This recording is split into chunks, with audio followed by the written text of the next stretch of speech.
Howdy folks, hope you're all having a good one, and welcome back to World of Tanks with the mighty Jingles.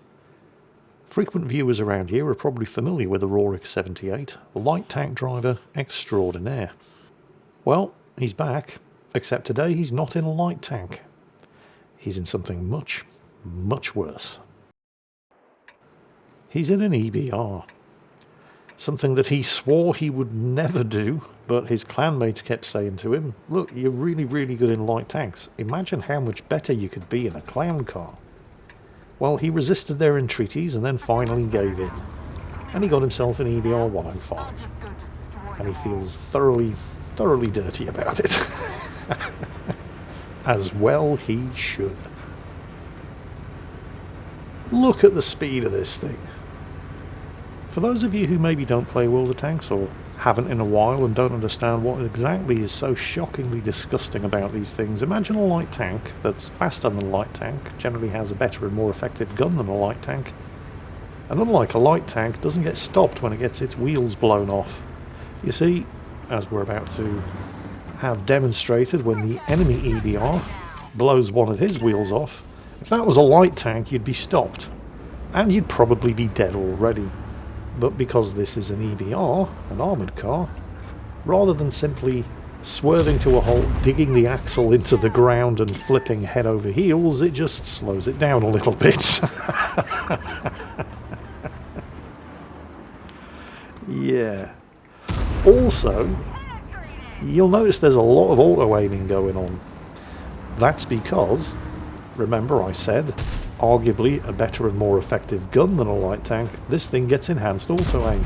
Generally speaking, in World of Tanks, if you want to lock onto a target to enable auto-aim and have your gun automatically track the target, you basically have to hover the mouse over and right-click on that target. But with this thing, you just kind of have to have the mouse in roughly the same area of the screen as the enemy tank, making it exceptionally easy to get those auto-aim target locks. And at the kind of ranges where this thing likes to fight, the fact that auto-aim doesn't actually give you any lead time doesn't make any difference at all.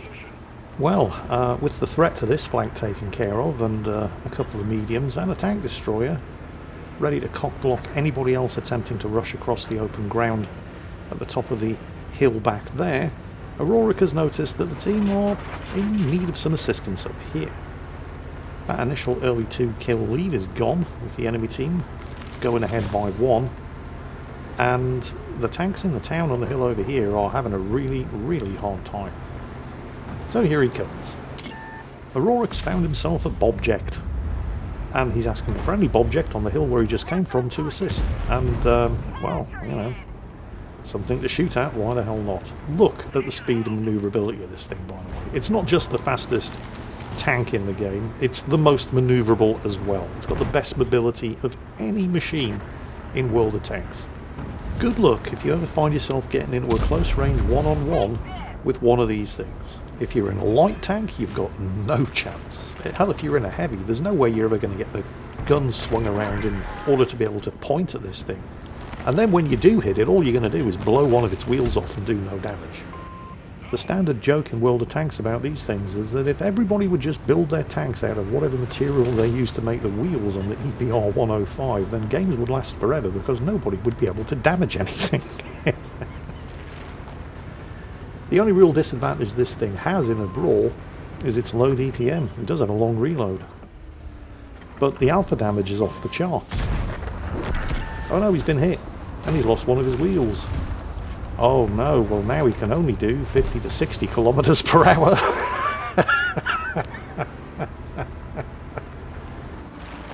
Such a huge disadvantage.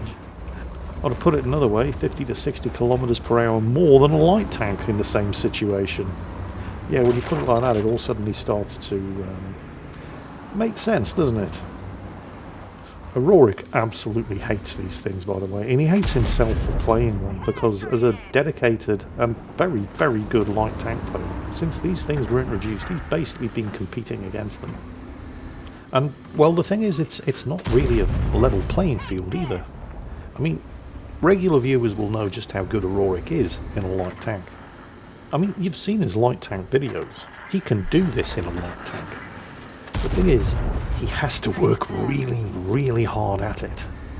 And that's kind of the problem with these armoured cars.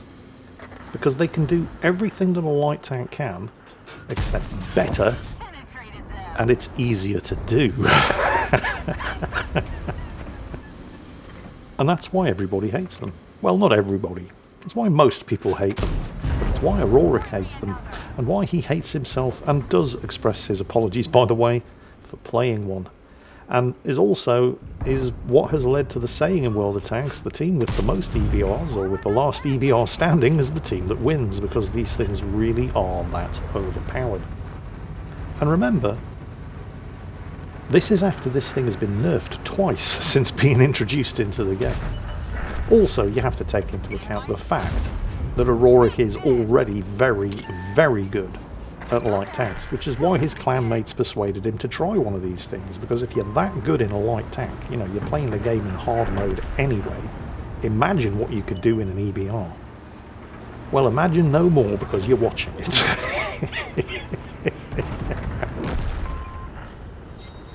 The counter-argument to just exactly how broken these things are is that they have bad view range, and they do. The view range is shockingly poor on these things. They make terrible passive scouts. But if you're playing one of these things and you're sitting in a bush in the middle of the battlefield with a pair of binoculars, you're kind of doing it wrong. That's not what they're for. I mean, they can do that. They'll probably be okay at that. But these things are all about getting right up to the enemy and just driving rings around them. Hello there, Mr. 60TP. Oh shit, he's swinging his gun around. Can he get... Oh, he almost made it behind the wreck of the dead tank. Ah, well, I guess even a broken clock tells the right time twice a day. The shocking thing about this battle, because we all know how good a light tank player Auroric 78 is, and this is one of the first few games that he's ever played in an EBR 105, and he's already got nearly 10,000 damage combined. 4,000 damage of his own, and nearly 6,000 spotting damage. And it really wasn't hard. That, equaling some of his best performances in proper light tanks, in a machine that he's only played 3 or 4 times. And if that doesn't tell you everything you need to know about the EBR 105, bear in mind that that 10,000 combined damage game was only good enough for a first-class mastery badge in this thing. Can you imagine getting 10k combined in anything else and not getting an ace tanker? That's how overpowered these things are. For the benefit of anybody who doesn't understand how you actually earn mastery badges, 3rd class, 2nd class, 1st class, ace tanker in World of Tanks, it doesn't really matter so much what you do. What matters is how you do compared to everybody else driving that same machine that week. Which means that there are a whole bunch of people doing significantly better than that just by virtue of driving one of these things. Which is why Auroric only got 1st class and not an ace tanker. Wow. Honestly, man, fuck these things. So both Auroric and I would like to apologise. Feel free to go and take a shower now after watching that shocking display.